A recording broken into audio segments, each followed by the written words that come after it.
घडविताना तुला पहिला मान गवताचा, आकार घेताच होतो तू राजा आमुचा नवसाचा.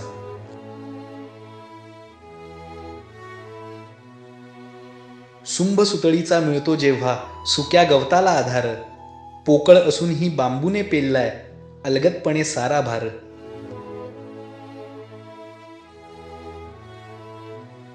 गवतासोबत सजवून ठेवल्यात सर्वत्र सारख्याच टोपल्या, पर्यावरणात्मक संरक्षणाच्या ओव्या त्यांनी रचल्या. सावलीत सुद्धा आता होतोय तुझ्या अस्तित्वाचा भास, हळूहळू आकार घेतोय राजा तुमच्यासाठी खास.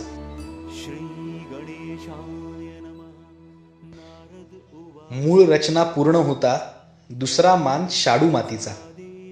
मूर्तिकार हा खरा कलेचा, ना भेदभाव कुठल्या जातीचा. स्पर्श मातीचा होण्यापूर्वी माती पूजन केले जाते. चरणांपासून प्रारंभ करून मस्तकापर्यंत ती पूजली जाते.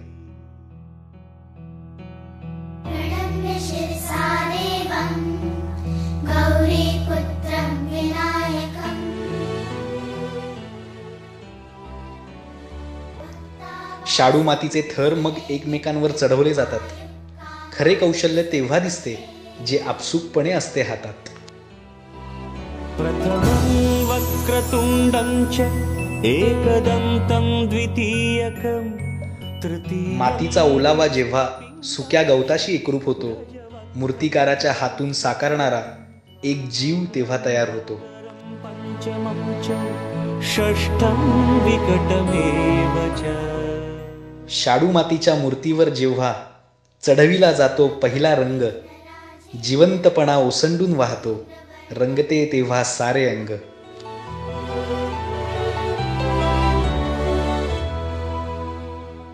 सोंडेवरती शोभून दिसतो सावळा सुंदर श्रीकृष्ण, राजा आमुचा नवसाचा सोडवितो भक्तांचे सारे प्रश्न. तू विनायकं एकादशं गणपतीं द्वादशं तू. तेजस्वी डोळ्यांसोबत तुझे रूप संपन्न होता सारेच नतमस्तक होतात.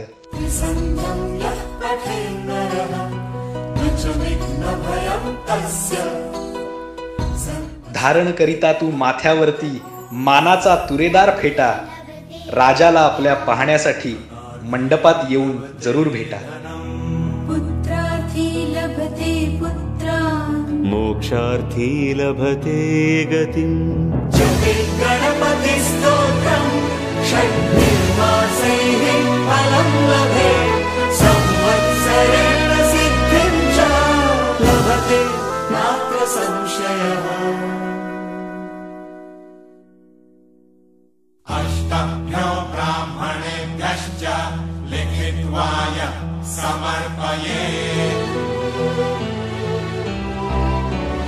तस्य विद्या भवेत् सर्वा गणेशस्य प्रसादतः.